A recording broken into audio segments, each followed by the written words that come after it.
Hepinize tekrar merhaba arkadaşlar. Kripto Kurdu YouTube kanalına hepiniz hoş geldiniz. Ben Kripto Kurdu proje ekibinden Turaç. Bugün size bir Play to Earn projesi olan Serap'ın yakın zamanda bir airdrop'u gerçekleşecek. Bu airdrop'a katılmak için yapmamız gerekenler neler?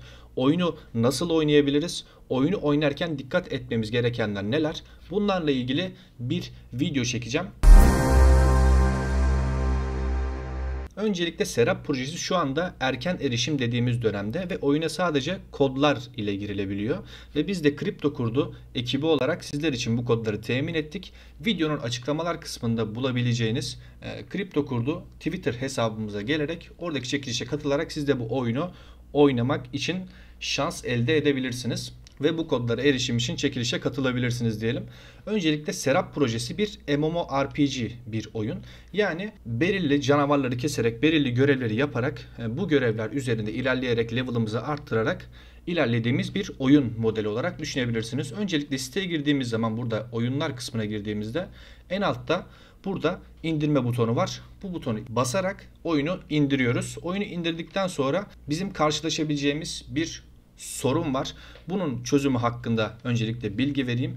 Bunu ben de yaşadım. Ekipteki diğer arkadaşlarım bunu denerken de yaşadı. Sorunu çözmek için bilgisayarınızın arama kısmına gelip dil ayarlarına açabilirsiniz. Burada dil ayarlarını açtıktan sonra buradaki bölge kısmında bunları İngilizce, Amerikan ve bulunduğunuz bölgeyi de Amerika Birleşik Devletleri olarak değiştirmeniz gerekiyor. Onun haricinde oyun içinde zayıf internet bağlantısı şeklinde bir hata alabilirsiniz. Öncelikle bunu söyleyeyim. Diğer türlü oyuna giremiyoruz. Bazı arkadaşlarımız girmiş ama girmeme ihtimaliniz de var.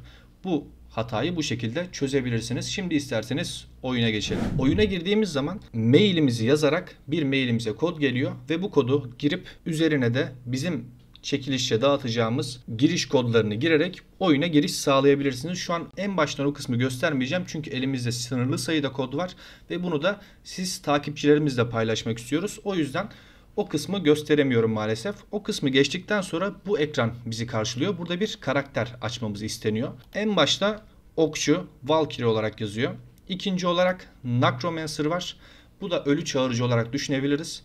Üçüncü kısımda büyücümüz var. Bu dördüncü karakterimiz henüz açık değil. Beşinci kısımda da barbar yani savaşçımız bulunuyor. Ben önceden denedim oyunu, ne tavsiye edersin derseniz, oyun mekanikleri hakkında çok bilginiz yoksa ben Necromancer oynamanızı tavsiye ederim.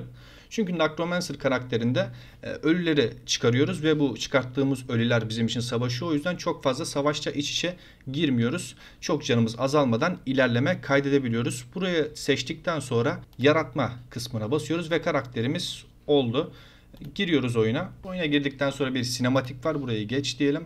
Ve oyunumuz açılıyor. Oyunumuz açıldıktan sonra bir alanda bir mezarın içinde uyanıyoruz. Ve şimdi oyunumuz başladı. Oyunumuz WASD tuşlarıyla değil, mouse ile oynanıyor. Bu kenarda da görev listesini görebiliyoruz. Buna basarak buraya geldik. Görevimizi ilerletiyoruz. Bastık ve gördüğümüz gibi oyun bize zaten oyun içinde gideceğimiz noktaları map içinde gösteriyor ve altta ayak izleri şeklinde de gideceğimiz noktalar belli görünüyor. Buradan ilerliyoruz. Bu karakterin yanına geldik.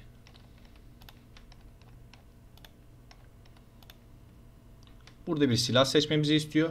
Eğer yakından savaşacağım derseniz Shadow Reaper'ı, ben ölü çağıracağım ve onlar benim için savaşsın diyorsanız da Ebon Fire olan silahı seçebilirsiniz isterseniz. Eğer Necromancer karakteri açacaksanız. Açtıktan sonra bu görevi de aldık. Oyunun arayüzünü tanıtayım isterseniz size. Öncelikle C ile karakter menümüzü açıyoruz. Burada level atladığımızda burada belirli statüler vermemiz gerekecek. Bunları nasıl vereceğimiz ya da hangi sınıf için hangisi verilmesi gerektiğini kendiniz araştırarak ve internet üzerindeki detaylı oyun inceleme videolarını izleyerek ulaşabilirsiniz. Eğer Necromancer oynuyorsanız da bunu söyleyeyim, enerjiye vermeniz gerekiyor. I kısmında çantamız açılıyor ve üzerimize giyeceğimiz eşyaları seçebiliyoruz. Örneğin bu eşyayı görevden almıştık. Basarak elime ben bu eşyayı gördüğünüz gibi giydim. Daha sonra burada Battle Pass kısmı var. Sezon Pass üst tarafta. Buna basarak burada da günlük etkinliklerle şurada belli bir puan kazanıyoruz ve bu puanı kazanarak da burada bedava kısmındaki ödülleri toplayabiliyoruz. Burada da yaptığımız görevlere, günlük ve sezonluk görevlere göre burada bir ilerleme kaydederek buradaki ödülleri de alabiliyoruz. Onun haricinde oyun içinde söyleyeceğim, dediğim gibi burada göreve bastığımız zaman zaten bizi otomatik olarak göreve yönlendiriyor altta ve map'te görüyoruz zaten ünlem şeklinde şurada. Gidiyoruz göreve. Bizi belirli bir alana alacak şimdi.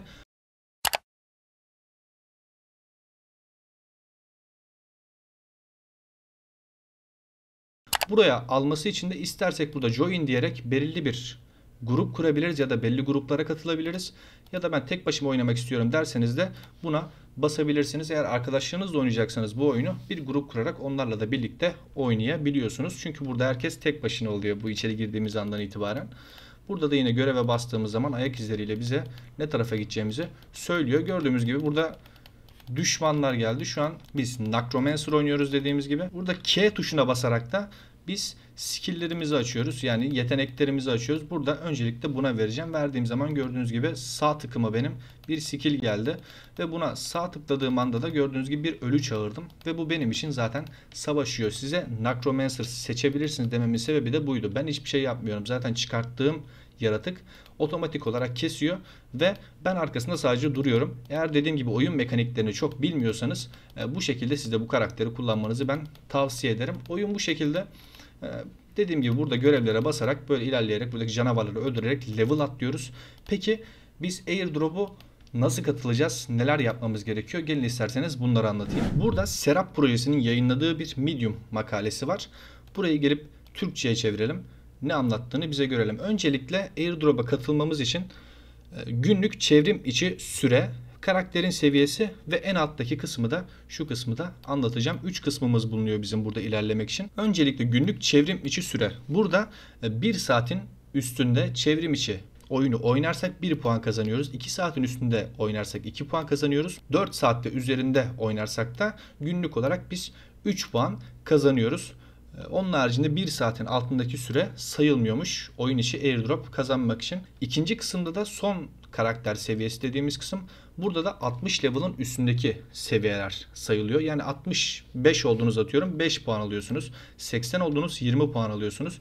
İşte 100 level oldunuz. Oradan 40 puanlık bir airdrop puanı daha kazanabiliyorsunuz. Üçüncü kısımda boş alanlara katılım kısmı dediği de 60 level'dan sonra belirli dungeonlar, belirli yerler açılıyor. Bu yerlere girmek için de bizim belli NFT'lere sahip olmamız gerekiyor. Bu para yatırmalı şekilde para kazanmak için olan kısım aslında. Burada da her 10 bu dungeonlara katıldığımızda 1 puan kazandığımızı bize söylüyor. Yani buradaki asıl önemli kısım oyun içi geçirdiğimiz süreden ve son karakter seviyesinden aslında büyük puanı kazandığımızı görüyoruz. Eğer oyun içi bir yatırım yapmak isterseniz de bu dungeonlara katılıp buradan da 1 puan kazanabilirsiniz. Ama dediğim gibi bu puanın katkısı diğer 2 göreve göre çok daha düşük. O yüzden bunları yapmamız bizim için yeterli olacaktır. Oyunda gördüğümüz gibi bu kısımlara basarak görevleri ilerliyoruz. Gittikçe zaten bize gideceğimiz yeri, yapacağımız şeyi söylüyor. Onun haricinde takıldığınız yerler olursa da bunu kendiniz araştırıp bulabileceğinizi ben düşünüyorum. Gördüğünüz gibi şu an 2 level olduk. 2 level olduğumuzda burada yeni stat puanları vermemizi istedi.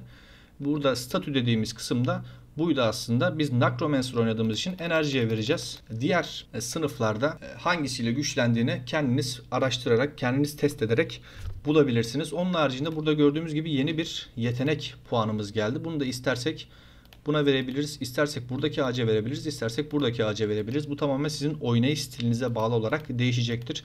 Bunları kendiniz deneyerek öğrenmeniz daha iyi olacaktır. Ben şu an Necromancer karakteri üzerinden örnek gösteriyorum.